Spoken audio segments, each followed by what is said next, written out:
On Press Perspective today, we touch upon the preparations for the upcoming APEC Leaders Meeting in South Korea, as well as the art fairs here. Do stay with us.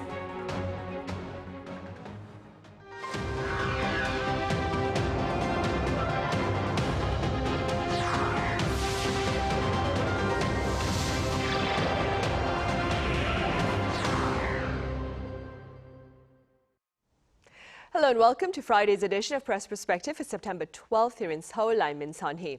Today we start our talk with the latest in the upcoming APEC Leaders Meeting in Gyeongju City later this autumn. For this and more, I have Kelly Kasulis Cho with the Washington Post live on the line. Kelly, it's great to have you on. Happy to be here again, thanks. I also have writer Colin Marshall with the pundit's take on the day's discussion. Colin, it's great to have you here. Glad to be here, thank you. Kelly, we will start with you. So we're counting down fewer than about 49 days to the APEC Leaders Meeting in Gyeongju. What has been shared about the related preparations thus far? So for those who don't know, we're talking about the Asia-Pacific Economic Cooperation Leaders' Meeting that's set to start on October 31st. And the idea, the theme this time around is, quote unquote, building a sustainable tomorrow. And so what you see is a lot of leaders and thinkers from around the world descending upon Gyeongju, a city in South Korea that's often celebrated for its culture and history. And so these people are talking about things like how to make the world better or adapt to challenges related to artificial intelligence, sustainability issues with the ocean, the environment, trade, security. And so South Korea really sees this as a way to boost its reputation as a forward-thinking country and a leader in sustainability of various sorts. And so there's been a lot of media coverage about the extensive preparations and expenditures ahead of the summit. So in the past week, there's been reports about, Gyeongju putting up these elaborate buildings ahead of this leaders meeting or the summit, so to speak, some of which have more traditional Korean architecture or, it's basically like the Olympics. You're seeing a big kind of cosmetic overhaul to parts of the city of Gyeongju, and a lot of it is meant to last after the fact. But the idea is that they want to really showcase traditional Korean culture while having these meetings with people from all over the world. Right, and speaking about culture, Colin, this year's APEC also held an inaugural ministerial meeting on culture that was held last month, highlighting, of course, the importance of culture for the economy. How important do you suppose is the upcoming event, the APEC gathering, to further promote Korea's culture, do you think? Yes, it makes me think of the appearances Korea has made or the coverage Korea has received in Western media over the decades. In the 80s, it was all about the politics, all about Korean politics, the shift from one political system to another, the protests and so on, the elections. In the 90s, all about the economy, economic development, then the IMF period, the Asian financial crisis and the recovery from that. 21st century, culture has become dominant in the coverage. But of course, the culture, politics, economics can't really be cleanly extracted from each other. And with the APEC summit, yes, it's the Asia-Pacific Economic Cooperation. It's not Asia-Pacific Cultural Cooperation, but again, these two cannot necessarily be extracted. One important point to underscore here is, of course, Asia-Pacific is the region, and this includes countries like Chile, for example, or the United States, indeed. But many of the countries represented in this meeting are other Asian countries where Hallyu, the Korean wave, Korean popular culture, is most popular, has the widest audience and the most enthusiastic customer base, you could say. And this is where Hallyu began, of course. It was an Asian phenomenon to begin with, and it still, for the most part, is. So this underscores, I think, that this is where it's, of course, the audience for K-culture, as they say, in the US, in other Western countries, gets made much of in the media, gets a lot of attention, especially in Korea itself. But I think where, we could say where the money is, where the attention is for the most part still in the rest of Asia. Countries like Vietnam, Malaysia, Indonesia, where Korea is so popular. I saw a video shot in Jakarta of a whole wing of a shopping mall that was just an imitation of a Korean streetscape. Inside, it was to the detail, like you were in Seoul, but you were in a mall in Jakarta, and there's a customer base for this. That's how enthusiastic the interest is. You wouldn't see that in the US, but there's a lot of a lot of planned, not negotiations, but meetings and communication to go on between the representatives of these countries, of Korea and other Asian countries, not just to sort of promote Korea there, to continue promoting Korea in the sort of Malaysias, Indonesias, Vietnams of the world, but for those countries to learn from Korea what Korea's strategies have been. So can there be a V wave, an I wave, an M wave? Can these Southeast Asian countries promote their culture in the same way? That, I think, is going to be explored at APEC as well. Right, and speaking about Korea's strategies, Kelly, the government has announced this month, that is September, the month of Art Fast here in South Korea. What can you tell us, Kelly, about the international interest in the Korean art market? Yeah, it's a really interesting month. There's a lot going on. I've certainly seen a lot of people on social media creating buzz about the art exhibition in COEX, where it almost looks like you know, these cubicles of various different forms of fine arts. For me, talking about this is very interesting because when I first came to Korea as a reporter 9 years ago, South Korea was still largely spoken about in terms of K-pop in North Korea. And as you can see up on the screen, the New York Times has been covering how South Korea has kind of set the month of September as a month to celebrate the arts and also to bring in international artists. And I find that more and more I'm seeing foreign media coverage of South Korea in ways that really go beyond its geopolitical issues and just K-pop. You know, a couple of years ago, right before the pandemic really took hold of the world, Bong Joon-ho's movie Parasite was a big splash globally. And since then, we've seen Squid Game, now K-pop Demon Hunters, right? And so I think this is kind of disseminating into the fine arts world as well. And as the New York Times article points out, in general, the fine arts market is kind of seeing a downturn, especially in Asia. But what you're seeing from the South Korean government is maybe another front in its soft power push, so to speak, to promote Korean fine arts. And I think, you know, I have a friend who's an arts writer here, and she often talks about, you know, Korean art is really special and for centuries has been very important. But we in the United States and in Europe, we have a very Western understanding of art's history. And maybe there's an opportunity here to create a more Eastern-centric, Korea-centric narrative about what artists have been doing for the last few decades right now, as well as hundreds of years ago, that go beyond speaking about it in terms of Western art movements like surrealism. You're right, definitely something to think about. Colin, quite a number of young South Koreans have been taking a tangible interest in artwork in recent years. How do you explain this phenomenon? Well, one aspect is, as Kelly was alluding to, that there are many, many opportunities to encounter art, to engage with art in Korea. Even when it's not September, this month of art with the Korea Art Festival, Freeze Seoul happened earlier this month. Even in the rest of the year, you go on the subway and you're always seeing ads for art museums, existing museums with shows that are going on, and new museums that are opening up, and galleries as well. You could go to some art institution or event every day in Korea, I think, and you could never see the same thing twice, potentially, or at least it's getting there if it's not there yet. So it's very accessible in that respect, and I'm talking specifically about Seoul, but there's also the Gyeongju Biennale, and there's other cities have also done their own, had made their own push to sort of get on the art scene, whether domestically or internationally. But yes, it's accessible. Art is all around. You can go to shows like Freeze, you can go to the Korea Art Festival without much in the way of a high admission charge. It's not a high wall to get over to enter this world. And as well, as has been covered in articles recently in the domestic media, the MZ generation, so-called, those born between 1980 and 2000, a fairly large cohort, but this is the current term, they're getting some money anyway, enough money to get into the art market. And with all these chances to buy, or at least to see art, they're getting a sense of what they like, what they might want to invest in, or even that it can be an investment vehicle, art. You know, there's much talk of the red chip artists and blue chip artists, partially because there are now art influencers as well in Korea. On social media, if you go look at short form video or Instagram, any of these platforms, there are Korean, young or youngish art influencers in Korea showing their taste or showing the shows, showing the venues that exist in Korea now. And one of them, notably, is a member of BTS, RM, formerly Rap Monster. He's, I think, been known for his cultural interests.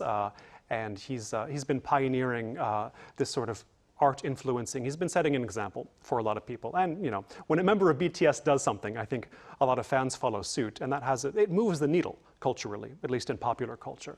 So there's a lot of opportunities to get into art, and now this generation has some of the resources to begin investing. So I think it's natural to see this happening. Right, and keeping this phenomenon in mind, Kelly, are there any art exhibitions that you would choose to highlight?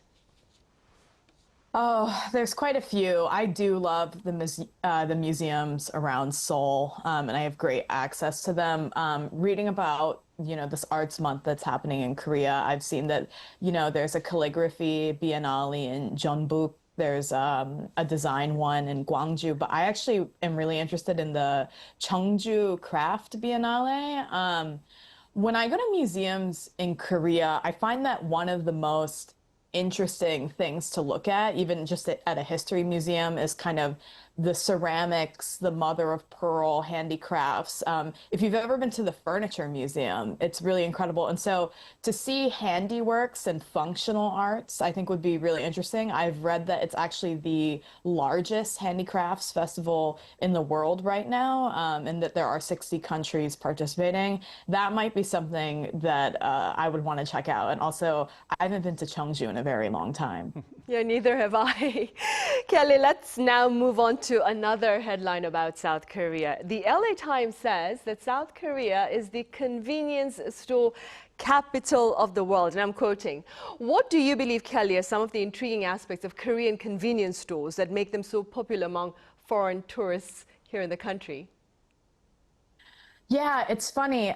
We take for granted the idea of a convenience store here in South Korea, but it really is about convenience, right? I remember this was really a point of culture shock when I moved here. Sunny, you're very familiar with life in Germany, for example. When I've been to Germany, if you need garlic or a last minute ingredient for the dish that you're cooking and it's past 6 p.m., you might have a hard time getting that in many parts of the country. And that's the same for the United States as well. Or, you know, if it's Sunday, you can't just walk into a shop and get fresh vegetables. And so I think literally the convenience, the idea that in every street corner, so to speak, there's this store that's open 24 hours that has fresh foods and not just hot dogs and preservative-filled snacks, although those are certainly there too, right? It's really convenient. It's also very affordable. I feel like part of the reason why this is so interesting to Americans is because convenience comes with a very high premium in the United States. So our closest version of a convenience store is often a bodega or a gas station. That's something that you usually have to drive to or walk quite far to, even in American cities. And then they'll charge quite a lot. They'll charge a big margin above what you might get at a supermarket because they know that you're there for the convenience, right? And so I think the accessibility of the South Korean convenience store, the variety of products that are available, the affordability, and the idea that you can have a meal and heat things up, you could have fresh vegetables, you could drink outside instead of spending, you know, $10 for a glass of beer at a restaurant. This is also like a really big innovation from Americans' perspective. And I saw a really interesting Wall Street Journal mini documentary recently about this. And you know, the US, for instance, 7-Eleven in the US is trying to kind of model this more Japan, Korea, Taiwan convenience store because of the popular appeal. Right, and speaking about the popularity, Colin, CNN previously linked the growth and popularity of Korean convenience stores to the country's social structure. What are your thoughts? I think what CNN was going for there, the point being made in that article, was that South Korea is now something like 35% single-member households of one. So we hear a lot about how households are no longer multi-generational in Korea, but now we're talking about how many are just occupied by one person. And in that case, you know, there are plenty of people living alone who they cook for themselves and they do everything that you would in a family setting. But there are also those who they live through delivery, or they live through what they can buy at the local convenience store. You know, they go downstairs, maybe it's in their building, and that's how they buy their meals, how they buy everything they need. And well, in South Korean convenience stores, you could live that way. You could eat all right. I'm not going to say you're going to eat excellently by eating only convenience store food, but it certainly works better than it would in the US, where the association with convenience stores and food, it's like if you're eating, let alone eating a meal from a convenience store, it's like you've bottomed out, something has gone wrong in life. But here, no matter where your socioeconomic level is, you're using the convenience stores, or you expect them to be there for you. And indeed, if you need something from a convenience store, you have only to walk maybe 1 block, maybe less, to not far before you'll come across one. And I mean, I myself, whenever I am on Arirang and I go back home, there is a convenience store I stop by every time, and I usually pick something up. So they become incorporated into your life in Korea. And describing convenience stores, analyzing them, when you live here, it's a little like a fish describing or analyzing water. It's what you swim in. But it's also becoming, Korean convenience stores are also becoming an arm of Hallyu, of the Korean wave, you could say. YouTubers, foreign YouTubers will come to Korea and they'll make videos about just the convenience stores. I lived on convenience store food for a day. Here's what happened. As I understand it, there's less interest now than there was before about that kind of content, but the stores themselves are also making inroads into other countries. You don't see Korean convenience store brands in the US, but you do see them in Southeast Asia or in Mongolia, I heard recently, in fact. You go there, all the brands are there, and the one thing that stuck with me is that it feels like you're in Korea when you're in a Korean convenience store in Mongolia, but they don't do the 1+1 deals. That's one difference. I don't know if you're like me in this respect, but I always look first toward what has the 1+1. Oh, for sure. I'm going to get 2 for 1, get 1 free, but not in Mongolia, apparently. Right. Kelly, as Colin just said, social media platforms, they include fun clips of reviews about products from Korean convenience stores. Do you suppose, I wonder, that the popularity of K-entertainment has also boosted interest in the country's convenience stores? Absolutely. I mean, a couple of years ago, I think on Arirang itself, I scoffed at the term K-food. I was like, really? We're going to go from K-pop to K-food? We're just attaching Ks to everything. But weirdly, that stuck. And I think, South Korea, for instance, I was just in Taiwan reporting for 3 weeks, and a lot of experts in Taiwan have been speaking about South Korea as a model for pushing soft power and in all areas, movies, television, music, cuisine. And so I think the convenience store, on top of the novelty of being really convenient and open 24 hours and available everywhere, there's this idea that you can have a one-person serving sampling of many kinds of Korean foods, that you could even cook it a little bit in the convenience store with the microwaves and the ramen machines. There's this high-tech quality to it, the fact that there are tables and chairs inside and outside, a lot of them.